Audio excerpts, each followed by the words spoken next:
তবে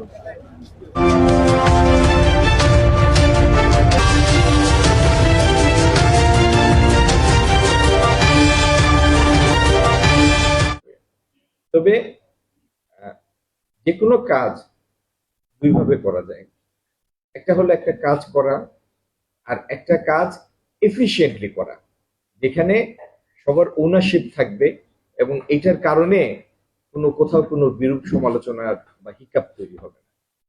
আমরা এই কাঠামোর মধ্যে দিয়ে ইনশাল্লাহ স্বচ্ছতাও নিয়ে আসব এবং কাজটি একটি সমন্বিত প্রক্রিয়ায় সবার ওনারশিপের মাধ্যমে সম্পন্ন। ধন্যবাদ।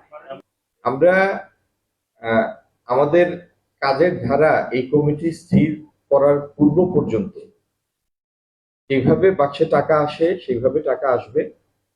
বাক্স ভর্তি হলে এই কমিটির তত্ত্বাবধানে সেই টাকা গুনা হবে এবং সেই টাকা জেলা প্রশাসক মেনটেন করবেন একটি নির্দিষ্ট অ্যাকাউন্ট, শুধু সেই অ্যাকাউন্টে এই টাকাটাই থাকবে, সেই টাকা জমা হবে।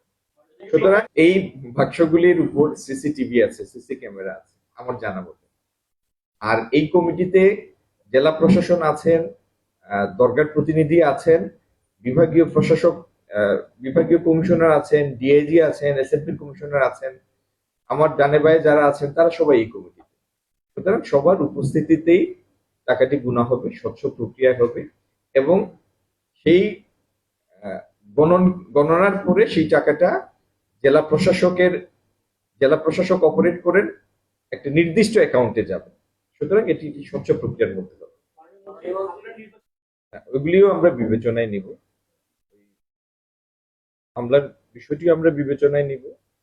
আর আজকে বসেছি আমরা হযরত শাহজালাল রহমতুল্লাহ মাজার নিয়ে। আজকের আলোচনা এটির মধ্যে সীমাবদ্ধ। ধন্যবাদ। এবং আগামী দিনে দরগার উন্নয়ন এবং দরগায় যে সমস্ত দান আসে সেগুলির ব্যবস্থাপনার জন্য, অধিকতর স্বচ্ছতার জন্য উপস্থিত সবাই একমত পোষণ করেছেন। মতল্লি মহোদয় সহ দরগার যে সমস্ত প্রতিনিধিরা এসেছিলেন তারা সহ সবাই এই বিষয়ে একমত যে পুরো ব্যাপারটির একটি স্বচ্ছতা প্রয়োজন।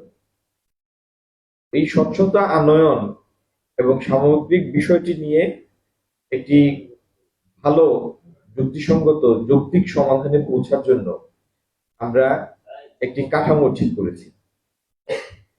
আমার নেতৃত্বে এই কমিটিতে সিটি কর্পোরেশনের প্রশাসক, জেলা পরিষদের প্রশাসক, উন্নয়ন সংস্থার প্রশাসক, বিভাগীয় কমিশনার, সিলেট রেঞ্জের ডিআইজি,